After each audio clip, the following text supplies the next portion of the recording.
اعوذ باللہ من الشیطان الرجیم بسم اللہ الرحمن الرحیم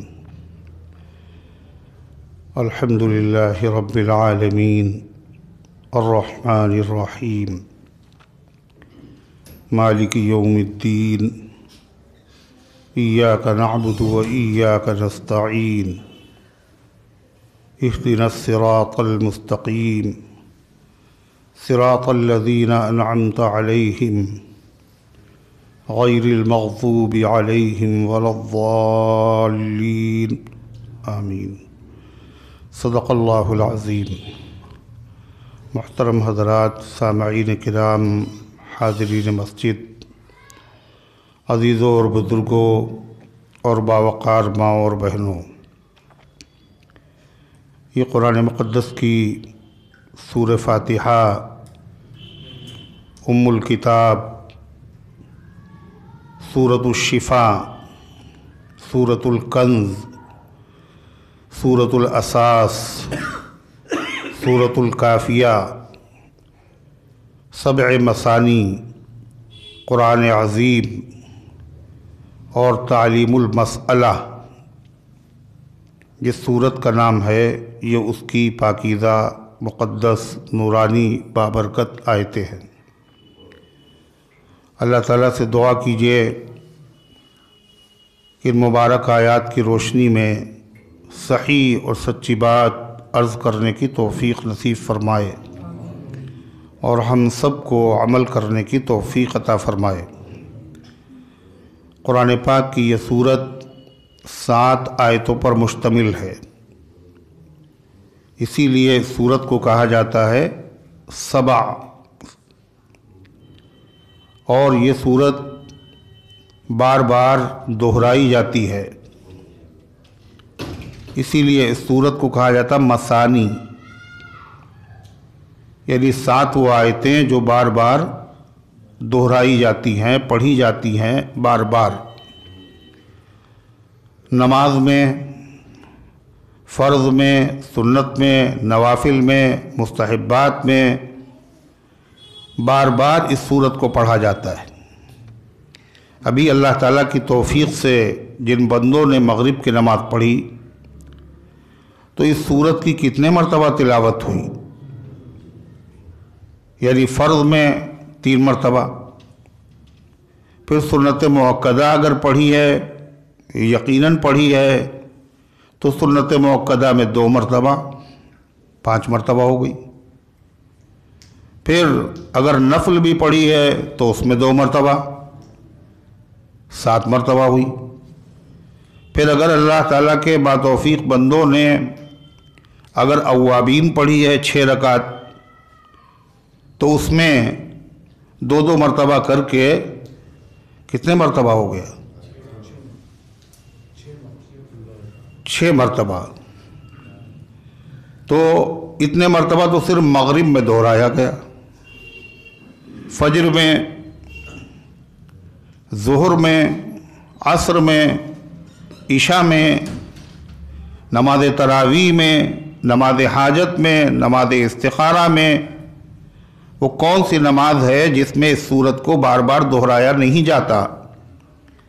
اس لیے یہ ہے 7 مثانی، وہ 7 آیتیں جو بار بار دہرائی جاتی، اور اس کو قرآن عظیم بھی کہا گیا۔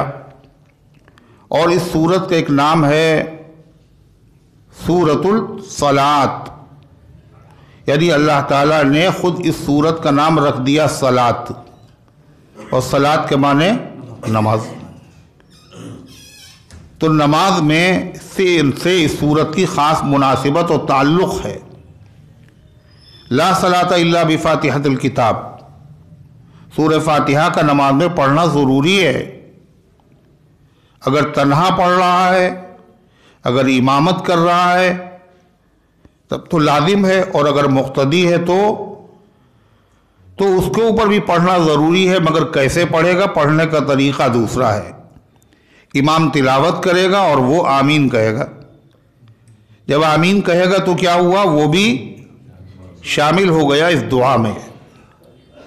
اس سورت کا ایک نام ہے سورۃ تعلیم المسئلہ، یعنی سوال کو سکھانے والی صورت، دعا کرنے کا طریقہ بتانے والی صورت۔ اللہ تعالیٰ کو اپنے بندوں سے بڑی محبت ہے، اور اللہ تعالیٰ یہ چاہتا ہے کہ یہ صورت بندے بار بار پڑھیں، یعنی بندے بار بار ہم سے دعا کریں، اس لیے کہ اس صورت میں دعا ہے، بار بار ہم سے بندے دعا کریں۔ اس صورت میں ایسے مضامین اللہ نے بیان کیے ہیں۔ اللہ چاہتا ہے ہر ایمان والا بندہ، ہر ایمان والی بندی کو ساری زندگی وہ یاد رہے، اس لیے بار بار اذا تقرر فی القلب، جب کوئی چیز بار بار دہرائی جاتی ہے تو دل میں جم جاتی، راسخ ہو جاتی ہے۔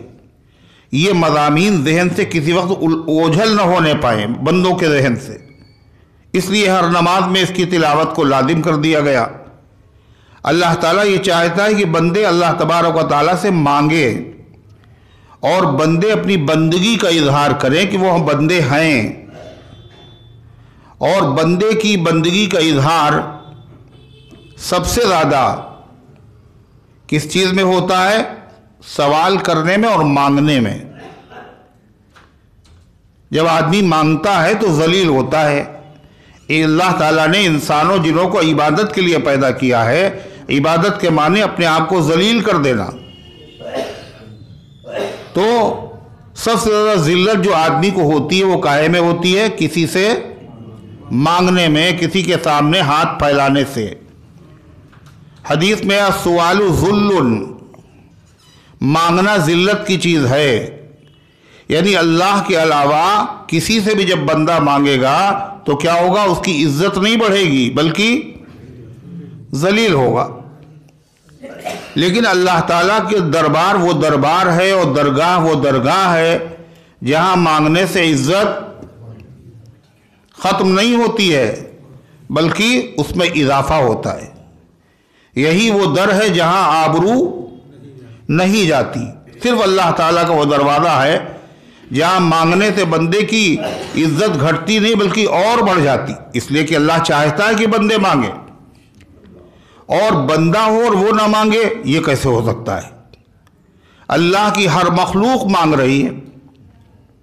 اللہ خود قرآن میں فرماتا ہے يَسْأَلْهُ مَنْ فِي السَّمَاوَاتِ وَالْأَرْضِ كُلَّ يَوْمٍ هُوَ فِي شَأْنٍ، اسی سے مانگتے ہیں وہ سب جو آسمانوں میں ہیں اور وہ سب جو زمین میں ہیں، اسی سے مانگتے ہیں۔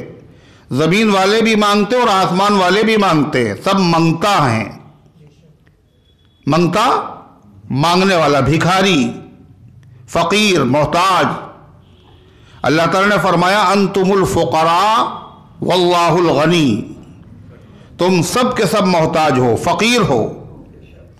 بادشاہ، گورنر، ولی، قطب، ابدال، نبی، نبیوں کے امام، اللہ کے علاوہ جتنے سب اللہ کی مخلوق ہیں، سب اللہ کے بندے ہیں، اور سب کے سب اللہ تعالیٰ کے در کے بھکاری ہیں، مانگنے والے ہیں، اور جو جتنا زیادہ مانگتا ہے اتنی زیادہ اس کی عزت بڑھتی ہے۔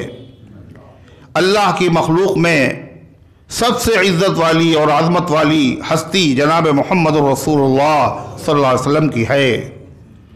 اللہ کے رسول صلی اللہ علیہ وسلم نے اللہ تعالیٰ سے سب سے زیادہ مانگا اور امت کو مانگنے کا طریقہ سکھایا۔ احادیث میں ایک عنوان ہوتا ہے، حدیث کا ایک چیپٹر ہوتا ہے، کتاب الدعوات، دعاؤں کی کتاب۔ وہ تمام دعائیں اس میں لکھی ہوتی ہیں جو حضور پاک صلی اللہ علیہ وسلم نے پوری زندگی میں جس جس موقع پر آپ نے دعائیں مانگی ہیں اور جس جس چیز کے لیے دعائیں مانگی ہیں وہ ساری ذخیرہ احادیث میں موجود ہیں۔ سب سے زیادہ آپ نے مانگا۔ اللہ چاہتا ہے کہ بندے مانگیں، اور اللہ ناراض ہوتا ہے ان بندوں سے جو مانگتے نہیں ہیں۔ جب بندے ہو تو بندگی کا اظہار ہونا چاہیے، چیخ اٹھنا چاہیے اسلام کے ہر درد پر، اور آئینہ ٹوٹے تو پھر جھنکار ہونا چاہیے۔ اگر بندے ہو تو بندگی کا اظہار تو کرو، اور بندگی کا اظہار کاہے سے ہوگا؟ مانگنے سے ہوگا۔ اگر نہیں مانگ رہے ہیں اس کا مطلب نہ مانگنا یہ بندوں کی صفت نہیں ہے، نہ مانگنا یہ اکیلے اللہ کی صفت ہے۔ وہی نہیں مانگتا، سب اس سے مانگتے ہیں۔ تو خدا مت بنو، بندے بنو۔ تمہاری معراج بندگی میں ہے۔ جو جتنا بڑا بندہ ہے اتنا ہی زیادہ اللہ تعالیٰ کے وہاں مقرب ہے۔ نبی کریم صلی اللہ علیہ وسلم کو سب سے زیادہ عظمت ملی ہے، آپ صاحب معراج ہیں، آپ وہاں پہنچے جہاں کوئی نہیں پہنچا۔ مگر اللہ کیا ذکر کر رہا ہے؟ سبحان الذی اسری بعبدہ، پاک ہے وہ خدا جو اپنے بندے کو لے گیا۔ اللہ تعالیٰ کے پیغمبر کے نام بہت سے، رحمت للعالمین، سید المرسلین، امام الانبیاء، مگر یہاں ذکر کسی چیز کا نہیں ہے۔ یہاں ذکر کیا؟ بعبدہ، اپنے بندے کو لے گیا۔ بندے کی معراج یہی ہے کہ وہ اللہ تبارک و تعالیٰ کا کامل مکمل بندہ ہو جائے۔ اللہ تعالیٰ نے فرمایا لما قام عبد اللہ، جب کھڑا ہوتا ہے اللہ کا بندہ۔ یہ اللہ کے بندے سے مراد جناب محمد رسول اللہ صلی اللہ علیہ وسلم کی ذات گرامی ہے۔ بندے کی معراج یہی ہے کہ وہ کیا ہو؟ اللہ تعالیٰ سے مانگے خوب۔ اللہ تبارک و تعالیٰ کو یہی پسند ہے، اور اگر نہیں مانگتا تو اس کا مطلب یہ بندگی کی عادت اس میں نہیں ہے۔ وہ ہے تو بندہ مگر بننا چاہتا ہے خدا۔ اللہ تعالیٰ کو ایسے بندوں پہ غصہ آتا ہے۔ فرمایا ان الذین یستکبرون عن عبادتی سیدخلون جہنم داخرین، جو میرے بندے میرے سامنے ہاتھ پھیلانے سے شرم محسوس کرتے ہیں، اپنی ذلت محسوس کرتے ہیں، ہم ان کو ذلیل کر کے جہنم میں جھونک دیں گے۔ اتنا ناراض ہے خدا۔ اور مانگنے کا تو اس نے خود حکم دیا، وَاسْأَلُوا اللَّهَ مِن فَضْلِهِ، اللہ کا فضل مانگا کرو۔ خود مانگنے کے لیے کہا ادعونی، مجھ سے دعا کرو، استجب لکم، میں تمہاری دعاؤں کو قبول کروں گا۔ وَإِذَا سَأَلَكَ عِبَادِي عَنِّي فَإِنِّي قَرِيب، جب میرے بندے میرے بارے میں پوچھیں اللہ قریب ہے یا دور ہے؟ اگر دور ہو تو زور زور سے دعا مانگیں، اور اگر وہ قریب ہو تو آہستہ آہستہ دعا مانگیں۔ اللہ کہتے جب میرے بندے میرے بارے میں پوچھے تو بتا دینا انی قریب، میں بہت قریب ہوں، اجیب دعوت الداع، میں دعا کرنے والے کی دعا کو سنتا ہوں۔ ادعونی استجب لکم، مجھ سے مانگو میں دعا کو قبول۔ فاسألوا اللہ من فضلی، اللہ کا فضل مانگو۔ اللہ چاہتا ہے کہ مانگا جائے۔ اللہ کا کرم دیکھیے کہ اللہ تعالیٰ نے بندوں سے کہا مانگو ہم سے، اور ہمارے خزانے میں کوئی کمی نہیں ہے، اور مانگنے سے ہم خوش ہوتے ہیں۔ اور تمہیں ضرورت بہت ہے، تمہاری تمنا اور تمہاری حرص اور تمہاری آرزو پوری ہو ہی نہیں سکتی، کچھ بھی دے دیا جائے تمہیں، ہے نا؟ اگر 7 ملکوں کا بادشاہ بھی بنا دیا جائے جب بھی ہوس تمہاری پوری نہیں ہوگی۔ منہ سے بس کر نہیں سکتے یہ خدا کے بندے، گر حریصوں کو خدا ساری خدائی دے دے۔ تمہاری حرص ختم نہ ہو اور ہمارے خزانے ختم نہیں ہوں گے، تم ہم سے مانگتے رہو۔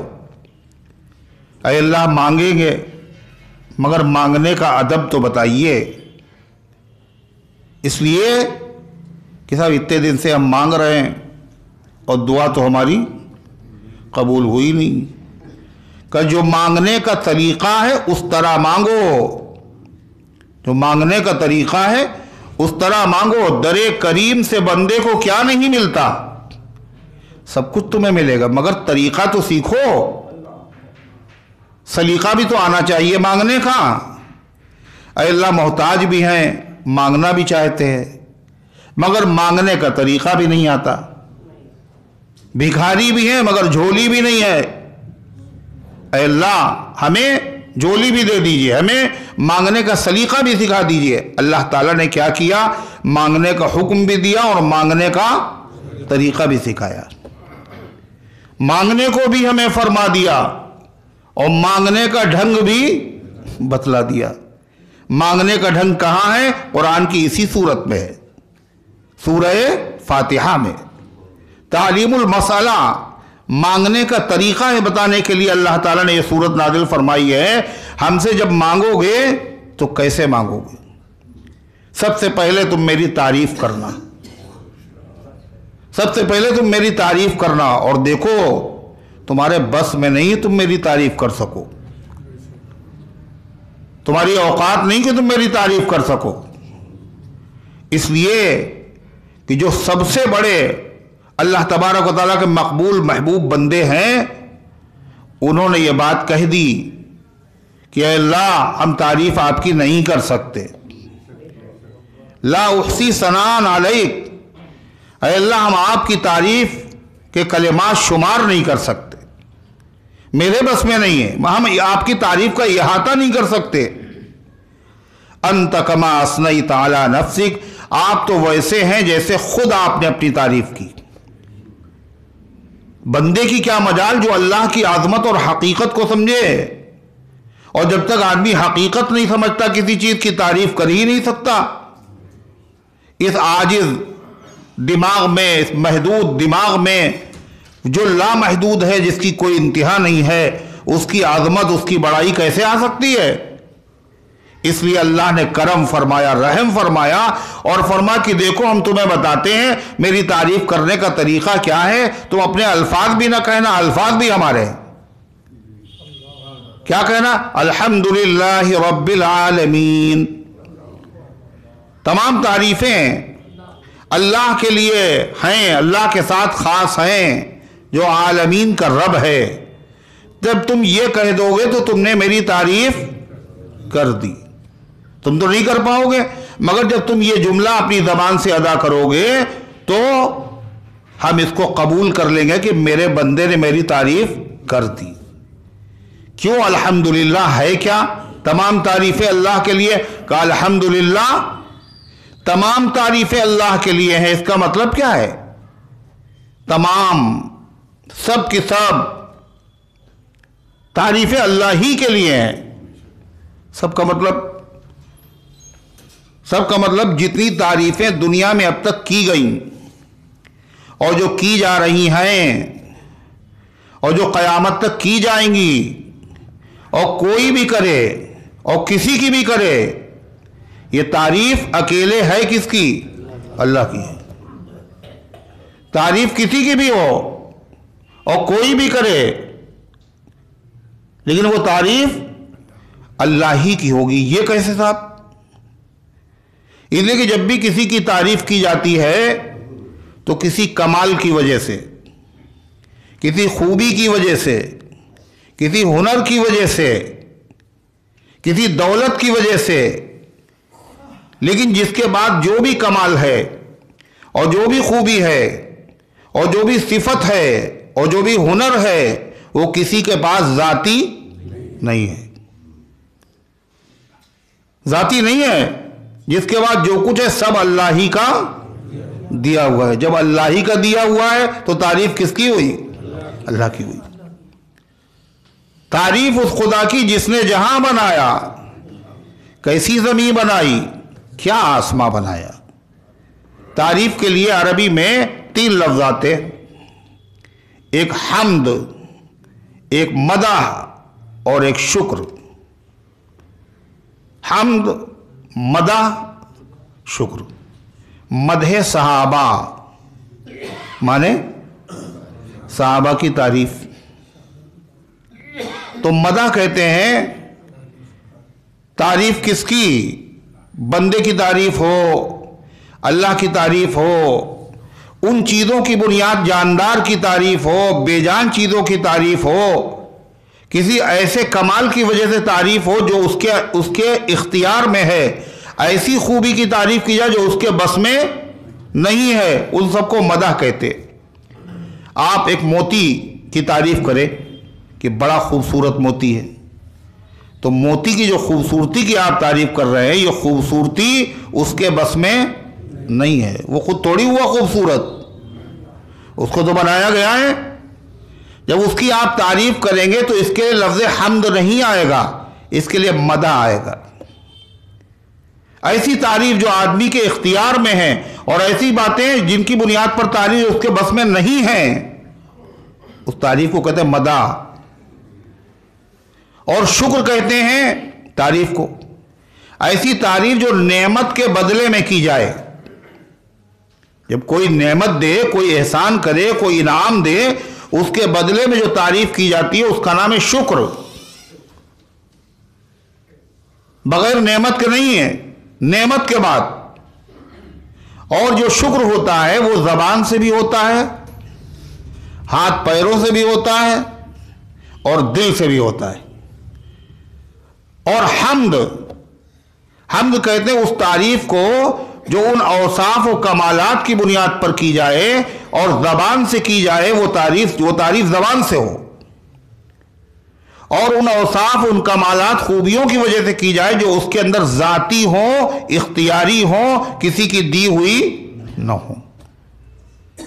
اب ظاہر بات ہے جس کی بھی آپ تعریف کریں، جن اوصاف کی تعریف کریں، جن خوبیوں کی تعریف کریں، علم کی تعریف کریں، جمال کی تعریف کریں، حسن کی تعریف کریں، سیرت کی تعریف کریں، صورت کی تعریف کریں، کسی کی بھی تعریف کریں آپ، وہ چیزیں اس کی اختیاری نہیں ہیں، ذاتی نہیں ہیں، کس کی؟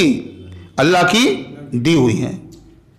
لہذا اس کے لیے حمد نہیں کہیں گے ہم نے آپ کی حمد کی، جب اس کی ذاتی ہے ہی نہیں، اختیاری ہے ہی نہیں، اللہ کی دی ہوئی ہیں، تو پھر اس کو حمد نہیں کہیں گے۔ حمد کس کو کہیں گے؟ اللہ کی جب تعریف کی جائے۔ کیوں؟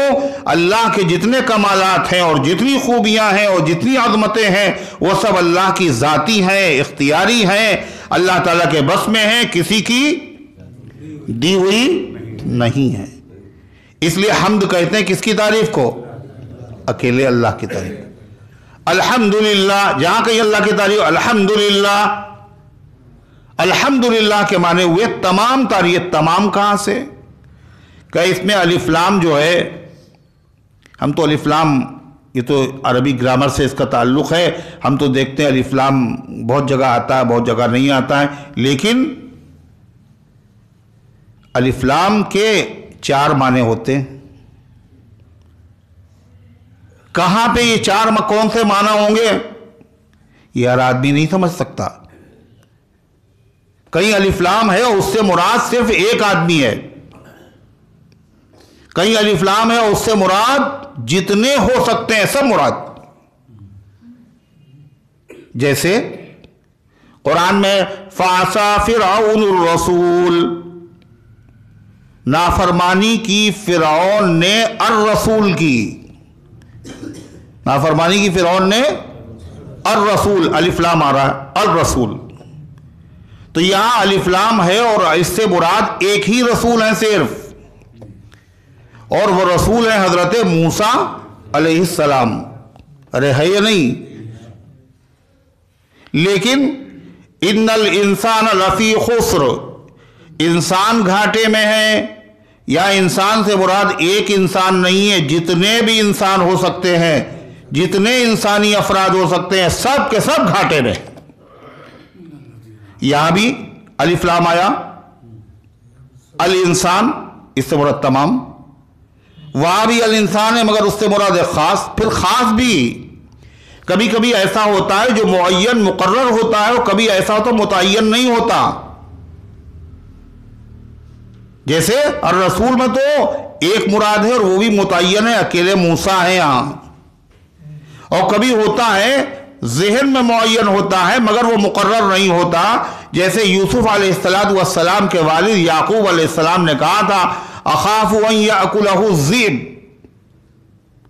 مجھے اندیشہ ہے کہیں یوسف کو بھیڑیا نہ کھا جائے۔ الذئب، ذئب کہتے بھیڑیا کو، الذئب، اس سے مراد تمام بھیڑیے نہیں ہو سکتے، اس سے مراد کوئی خاص مقرر بھیڑیا بھی نہیں ہو سکتا، اس سے مراد بھیڑیا تو ایک ہی ہے مگر وہ مقرر نہیں۔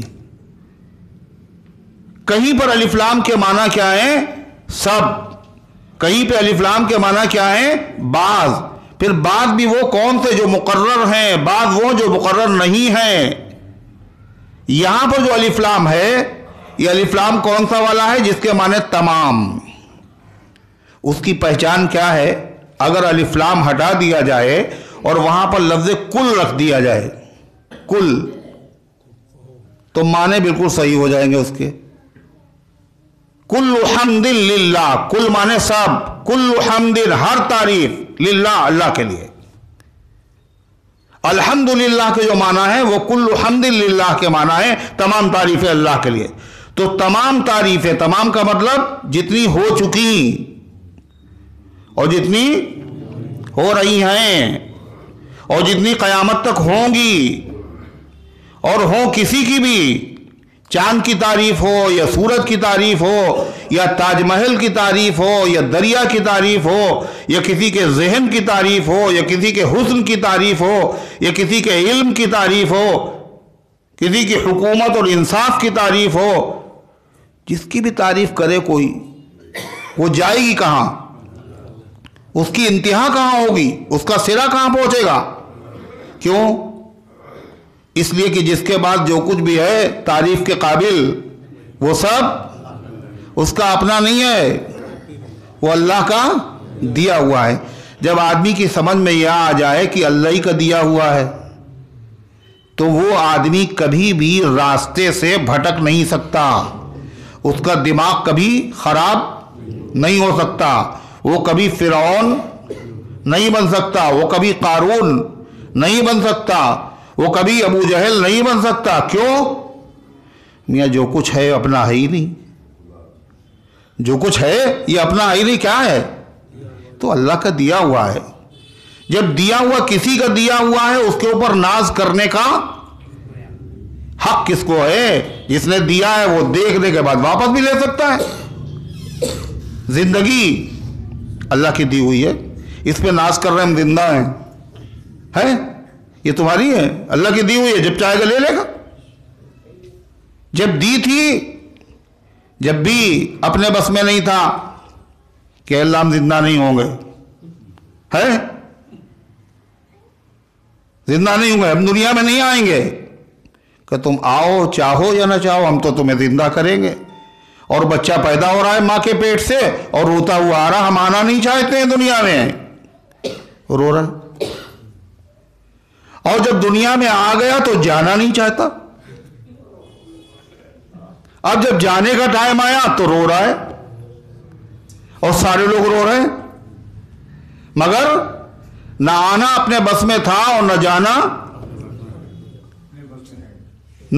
اپنے بس میں ہے۔ لائی حیات آئے اور قضا لے چلی چلے، لائی حیات آئے قضا لے چلی چلے، نہ اپنی خوشی نہ آئے نہ اپنی خوشی چلے۔ میں بس میں کچھ ہی نہیں، یہ سب کیا ہے؟ جب آدمی کی نظر میں ہے سب ساری تعریف تو اللہ ہی کے لیے ہیں، تو پھر کیا ہوگا؟ دماغ اس کا خراب ہو، بندہ ہی رہے گا۔ الحمدللہ تمام تعریفیں اللہ ہی کے لیے ہیں۔ ایک طرف تو یہ تعریف ہو گئی، دوسری طرف اس میں سبق بھی دے دیا خدا نے۔ کائے کا سبق؟ توحید کا سبق۔ سب سے پہلا سبق، جتنے نبی آئے ان نبیوں نے آنے کے بعد سب سے پہلے یہ نہیں کہا نماز پڑھو، روزے رکھو، زکوٰۃ دو اور حج کرو، کچھ نہیں۔ سب سے پہلی چیز وحد اللہ، اللہ کو ایک سمجھو، کرنے والی ذات اکیلے اللہ کی ہے۔ جو کیا اس نے کیا، جو کرتا ہے وہی کرتا ہے، جو کرے گا وہی کرے گا، اس کی مرضی کے بغیر کبھی کچھ نہیں ہوا، کبھی کچھ نہیں ہوتا، کبھی کچھ نہیں ہوگا۔ اعبد اللہ، اللہ کی عبادت کرو۔ الحمدللہ جب کہہ دیا تمام تعریفیں اللہ ہی کے لیے ہیں، اس کا مطلب کیا ہوا؟ جب تمام تعریفوں کا مستحق اکیلے اللہ ہے تو عبادت کا مستحق بھی اکیلے ہے۔ یہی تو توحید ہے۔ الحمدللہ یہ اللہ نے سکھایا، الحمدللہ کہہ دینا۔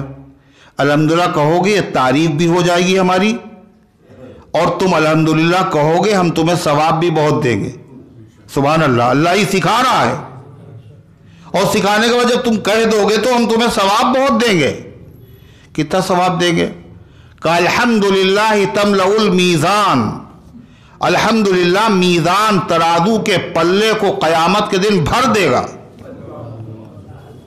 اور کتنا بڑا میزان ہے، ساتوں آسمان ساتوں زمین اگر اس میں تولے جائیں تو تولے جا سکتے ہیں، کوئی مسئلہ نہیں ہے، اتنا بڑا ترازو کا پلہ ہے، مگر الحمدللہ اگر آدمی نے سچے دل سے اخلاص کے ساتھ کہا تو اس کے ثواب سے میزان بھر جائے گا۔ اور فرمایا نبی پاک صلی اللہ علیہ وسلم نے کہ الحمدللہ کہنے سے کیا ہے، اللہ کا شکر بھی ادا ہو جاتا ہے، نہیں ادا ہوتا؟ کیوں؟ ہم میں سے کوئی آدمی ایسا نہیں جس کے بعد نعمت نہ ہو، ارے ہے نا، بے شمار نعمتیں، کوئی آدمی اللہ کی نعمت سے خالی ہے ہی نہیں۔ سیدنا فاروق اعظم عمر ابن خطاب رضی اللہ عنہ اپنے ساتھیوں کے ساتھ گزرے، ایک آدمی پڑا ہوا ہے، بہرا ہے، اندھا ہے، لولا ہے، لنگڑا ہے، اپاہج ہے، معذور ہے، کوڑھی ہے۔ تو ساتھیوں سے کہا ذرا اس کو دیکھو، کیا اس کے پاس کوئی اللہ کی نعمت ہے؟ ذرا ٹٹول کے دیکھو، اس کے پاس بھی ہے کوئی نعمت؟ تو ان کا امیر المومنین اس کے پاس تو کچھ بھی نہیں، کہا کہ آسانی سے پیشاب اس کو ہو جاتا ہے، یہ بھی اللہ کی نعمت ہے اور بہت بڑی نعمت ہے، پوری دنیا کی نعمتیں مل کے اس کا مقابلہ نہیں کر سکتی۔ اللہ نہ کرے کسی کا پیشاب رک جائے، اتنی خطرناک اتنی بڑی نعمت اللہ تعالیٰ نے یہ دی ہے، مگر ہم سب ناشکرے ہیں نا، ہم نے اس کو نعمت کبھی سمجھا ہی نہیں۔ وہ ایک صاحب تھے، انہوں نے دال کھا کے کہا الحمدللہ، کہنے آپ ہی لوگوں نے بڑا بیڑا غرق کیا ہے، بتائیے دال کھا کے الحمدللہ کہہ رہے ہیں، میں نے گوشت کے بغیر کبھی الحمدللہ نہیں کہا، وہ سمجھ لے گوشت نعمت ہے اور دال اللہ کی نعمت ہے ہی نہیں۔ ارے یہ بھی اللہ کی نعمت ہے، یہ تو نے کہا کیا ہے ناداں، فیاض یہ قدرت عام نہیں، تو قلب و نظر تو پیدا کر، کیا چیز ہے جو انعام نہیں؟ یہ آنکھیں بھی اللہ کا انعام، اور آنکھوں کی یہ پلکیں جو ہیں یہ بھی اللہ کا انعام ہے، پلکوں کا جھپکنا یہ اللہ کی بہت بڑی نعمت ہے، مگر ہم لوگوں نے کبھی محسوس نہیں کیا یہ فری میں ملی ہے۔ یہ جو گلاس ہیں آنکھوں کے، ان کو صاف کرنے کے لیے اللہ نے یہ قدرتی وائپر رکھے ہیں، اور ان کا بدل پوری دنیا میں کہیں نہیں۔ وہ ایک صاحب کا ایکسیڈنٹ ہوا اور کٹ گئی پلکیں، اور کسی طرح صحیح تو ہو گئی آنکھ، مگر تھوڑی دیر میں دھندلی، اور پھر دھوتے ہیں، پھر تھوڑی دیر کے بعد پھر دھندلا دکھتا ہے، پھر دھوتے ہیں، دن میں کئی مرتبہ ڈاکٹروں سے کہا دیکھیے صاحب اس کا بدل ہمارے پاس نہیں، یہ قدرتی وائپر ایسے ہیں، اور امیر غریب ہر ایک کو اللہ نے دیے ہیں۔ تو نعمتیں تو اللہ کی بے شمار ہیں۔ جب بندے نے کہہ دیا الحمدللہ تو کیا ہوا؟ یہ اللہ کا شکر ادا ہو گیا، یہ اس کی رحمت ہے، اس نے قبول کر لیا، میرے بندے نے میری تعریف کی، شکر ہو گیا۔ اور جب شکر اس نے الحمدللہ کہا، وہ تو نعمت تھی، کون سی؟ کھانا پینا چلنا پھرنا، عزت دولت شہرت، سب نعمتیں ہیں۔ جب اس نے کہا الحمدللہ، یہ الحمدللہ کہنا بھی، بولو، یہ بھی نعمت ہے، یہ سب کو کہاں نصیب ہے؟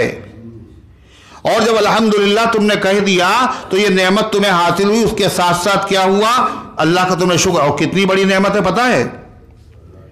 اللہ کسی بندے کو چاہے جتنی بڑی نعمت دے دے، اور بندہ اس نعمت کو پانے کے بعد کہہ دے الحمدللہ، تو جو نعمت اللہ نے اس کو دی تھی اس نعمت سے بڑی نعمت ہے الحمدللہ۔ نہیں سمجھ میں آئی بات؟ کیا کچھ بھی اللہ دے دے، بادشاہت مل گئی، اقتدار مل گیا، منسٹر بن گیا، آپ کے بعد خزانے وزیر خزانہ بنا دیا گیا، آپ کو کوہ نور ہیرا آپ کے پاس آ گیا، تو الحمدللہ کہا وہ ہیرا ہے، پوری دنیا کی نظر میں اس کی بڑی ویلو ہے، اس سے زیادہ ویلو کی چیز تمہاری زبان سے جو کلمہ نکلا الحمدللہ، یہ اس سے زیادہ بہتر ہے۔ کیوں صاحب؟ حکومت مل گئی، کہ الحمدللہ، حکومت سے الحمدللہ کہنا یہ افضل ہے۔ کیوں؟ حکومت کب تک رہے گی؟ کس کے بعد رہی؟ نہ حکومت رہی نہ حکومت والے رہے، مگر جو زبان سے نکلا الحمدللہ یہ باقی رہے گا۔ اور اس پر جو ثواب ملے گا وہ بھی باقی رہے گا۔ نمازوں، روزوں، قربانیوں، حج، علامہ اقبال کہتے ہیں نمازوں، روزوں، قربانیوں، حج یہ سب باقی ہیں، تو باقی نہیں ہے۔ تم تو باقی نہیں رہو گے مگر تمہاری نمازیں باقی ہیں، روزے باقی ہیں، قربانیاں باقی ہیں، الحمدللہ جو تم نے کہہ دیا یہ باقی ہے۔ اگر ساری دنیا کی نعمتیں اللہ کسی کو دے دے اور ان نعمتوں کو پانے کے بعد وہ کہہ دے الحمدللہ، تو دنیا کی تمام نعمتوں سے افضل جو نعمت اللہ نے اس کو دی ہے وہ کیا ہے؟ الحمدللہ کہنے کی توفیق ہے۔ اللہ کی تعریف بھی ہے، شکر بھی اس میں ادا ہو گیا، اور یہ دنیا کی نعمتوں سے افضل بھی ہے، اور فرمایا یہ دعا بھی ہے۔ کیا چیز؟ الحمدللہ۔ کیا یہ دعا کیسے؟ کہا جب یہ شکر ہے تو آدمی کیا چاہتا ہے؟ جو نعمت ہمارے پاس ہے یہ نعمت چھن جائے یا باقی رہے؟ باقی رہے۔ ہر آدمی یہی دعا مانگتا ہے۔ جب اس نے الحمدللہ کہا تو شکر ادا ہو گیا، جب شکر ادا ہو گیا تو وہ نعمت اس سے چھینی نہیں جائے گی۔ ہر آدمی چاہتا ہے جتنی ہے اتنی رہے یا اس سے اور زیادہ ہو جائے، اور زیادہ ہو جائے۔ کہا باقی بھی رہے گی شکر ادا کرنے سے اور بڑھے گی بھی شکر ادا کرنے سے۔ کیسے؟ الحمدللہ۔ الحمدللہ ایسا کلمہ ہے، ایک حدیث میں آتا ہے افضل الذکر لا الہ الا اللہ، ذکر میں سب سے افضل چیز کیا ہے؟ لا الہ الا اللہ۔ سب سے بڑا ذکر تو قرآن ہے، قرآن کے برابر کچھ نہیں۔ قرآن کے بعد جتنے تسبیح کے کلمے ہیں ان تمام کلموں میں سب سے افضل ذکر اگر ہے تو کون سا ہے؟ آنکھیں بند کر کے نہیں، آنکھیں کھول کے آگے بڑھ کے تھوڑا سا، لا الہ الا اللہ، یہ افضل الذکر ہے۔ افضل الدعا کیا ہے؟ دعاؤں میں سب سے افضل، اللہ کے رسول صلی اللہ علیہ وسلم نے فرمایا افضل الذکر ہے لا الہ الا اللہ، اور افضل الدعا ہے الحمدللہ۔ یہ سب سے بہترین دعا ہے، ثواب بھی مل رہا ہے، اللہ کی تعریف بھی ہو رہی ہے۔ اللہ نے کہا الحمدللہ، یعنی بندوں کو سکھایا اللہ تعالیٰ نے ہماری تعریف اگر کرنا ہے تو تمہارے پاس نہ الفاظ ہیں نہ تمہارے اندر اتنی طاقت ہے، ہم ہی تمہیں سکھائے دیتے، تم یہ کہہ دینا کیا؟ الحمدللہ۔ اور جب بھی کوئی نعمت، پہلے تو نہیں کہا تھا الحمدللہ، جب ہی اکیلے میں ایک بزرگ تھے شیخ الاسلام مولانا تقی عثمانی دامت برکاتہم فرماتے ہیں کہ میں نے دیکھا کہ وہ اکیلے بیٹھے ہوئے ہیں اور کہنے الحمدللہ، پھر تھوڑی دیر الحمدللہ الحمدللہ 25 مرتبہ 50 مرتبہ، نہ کوئی بات کرنے والا نہ کوئی کچھ کر رہے ہیں۔ تھوڑی دیر کے بعد تو کہا، میں نے ان سے پوچھا کہ حضرت یہ کیا بات ہے؟ میں نے دیکھا اکیلے میں آپ الحمدللہ کہہ رہے تھے۔ کہا جب میں شام کو سوتا ہوں تو سونے سے پہلے میں غور کرتا ہوں کہ تیرے پاس اللہ کی دی ہوئی نعمتیں کیا کیا ہیں، اور جو نعمت مجھے یاد آتی جاتی ہے تو میں کہتا ہوں الحمدللہ الحمدللہ الحمدللہ الحمدللہ۔ اللہ کو یہ بہت پسند ہے، اس سے نعمتیں گھٹتی نہیں ہیں، نعمتیں بڑھتی بھی ہیں، ثواب الگ ملتا ہے، اللہ کی تعریف الگ ہوتی ہے، اور کلمہ شکر بھی ہے۔ فرما الحمدللہ، تمام تعریفیں اللہ ہی کے لیے ہیں، ایک دعویٰ ہے۔ اسی سے ایک سبق بھی ہے، جب تمام تعریفیں اکیلے اللہ کے لیے ہیں تو عبادت کے لائق بھی اللہ ہے۔ ایک دعویٰ، ایک سبق۔ ایک دعویٰ تمام تعریفیں اللہ کے لیے ہے اور کسی کے لیے نہیں۔ یہ دعویٰ یہ مکان میرا ہے، دلیل لائیے۔ آپ اس ملک کے بادشاہ، کیا دلیل ہے؟ الحمدللہ تمام تعریفیں اللہ ہی کے لیے ہیں، اللہ کے علاوہ کوئی تعریف کا مستحق نہیں۔ کسی کی تعریف کرو، حقیقت میں وہ تعریف اللہ ہی کی ہے۔ اس کی دلیل کیا ہے؟ فرما رب العالمین، کیا دلیل ہے اس کی؟